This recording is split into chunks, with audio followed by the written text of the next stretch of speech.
உலகெங்கிலும் வாழும் இயற்கை உண்மை ஊடகம் பார்வையாளர்களுக்கு அன்பு வணக்கம்.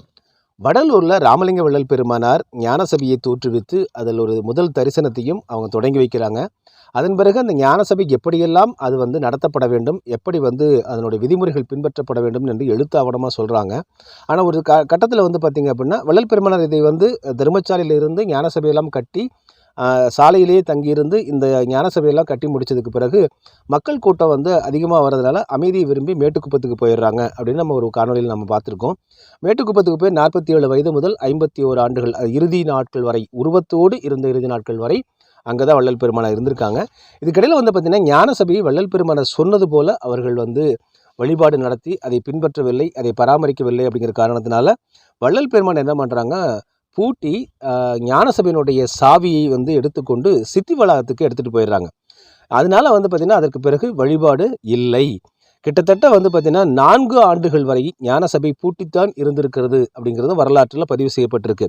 அதன் பிறகு 1878ஆம் ஆண்டு தான் சன்மார்க்க சங்கத்தர்களால் சபை திறக்கப்பட்டு வழிபாடு மேற்கொள்ளப்பட்டது அப்படின்னு பார்க்குறோம். எனவே வள்ளல் பெருமானார் 1874 சித்தி அடைகிறாங்க.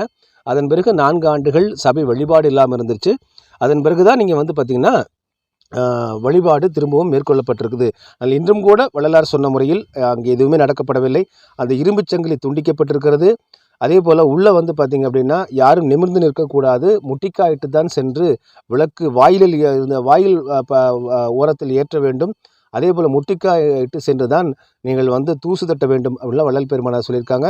ஆனால் அந்த முறைகளெல்லாம் எதுவுமே இன்னும் பின்பற்றப்படவில்லை அப்படின்னு பார்க்குறோம். வள்ளல் பெருமானார் இருந்த காலத்திலும் அதற்கு பிறகு இன்றளவும் பெருமானார் சொன்னதை பின்பற்றாமல் இன்றும் கூட தங்கள் மனம் போன போக்கில் தான் பலரும் போயிட்டுருக்காங்க. இந்த அரசாங்கமும் போகுது அப்படிங்கிறதான் வருத்தம் அளிக்கக்கூடிய ஒன்றாக இருக்கிறது. மீண்டும் மற்றொரு காணொளிகளை சந்திக்கிறேன். அதுவரை நன்றி, அன்பு, வணக்கம். டிஎன்டிவி தமிழ் ஊடகம், தனித்துவமான தமிழ் ஊடகம்.